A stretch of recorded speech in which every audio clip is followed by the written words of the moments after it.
Artis Vena Melinda dan Ferry Irawan kini tengah menjalin hubungan asmara. Di depan Vena Melinda, Ferry Irawan telah mengungkapkan keseriusannya. Ia juga sudah mulai mempersiapkan diri untuk menjadi seorang suami.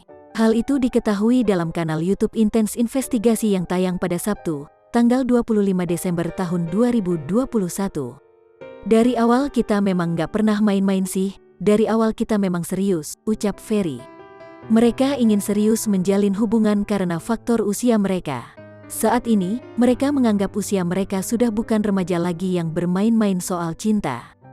Karena kan kita bukan hubungan yang umur remaja lagi, jadi kita nggak pernah menjalin hubungan tujuannya main-main, ucap Ferry.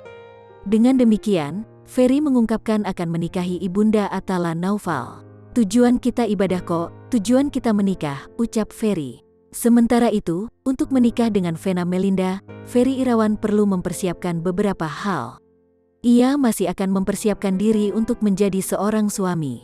Sebagai laki-laki saya harus mempersiapkan semuanya dulu, karena kan pernikahan itu bukan jual beli, jadi semuanya harus kita pikirkan matang-matang, ucap Ferry. Saat ini, Ferry mengaku tengah berikhtiar di jalan Allah untuk mencapai tujuan bersama Vena Melinda. Saya bermunajat sama Allah, ikhtiar, ucap Ferry. Di sisi lain, Vena juga mengungkapkan persiapan yang tengah dipersiapkan oleh calon suaminya itu. Vena ingin sang calon suami memiliki tempat untuk mereka tinggali. Tak hanya itu, ia juga berharap Ferry Irawan mendapat pekerjaan tetap. Aku selalu bilang sama Abi, kita harus mempersiapkan, paling nggak Abi harus ada rumah dulu, pekerjaan tetap dulu, kemudian hal yang merupakan standarnya orang menikah, ucap Vena.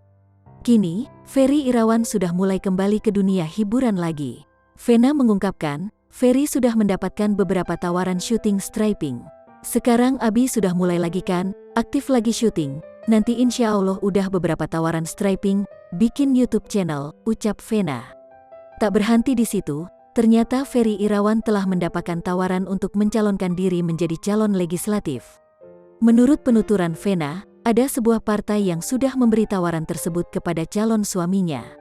Banyak penawaran ya, bahkan di dunia politik ya. Kemarin saya surprise juga, dari salah satu partai insya Allah di tahun 2024 sudah ada penawaran di caleg DPRD DKI tingkat 1, ucap Vena.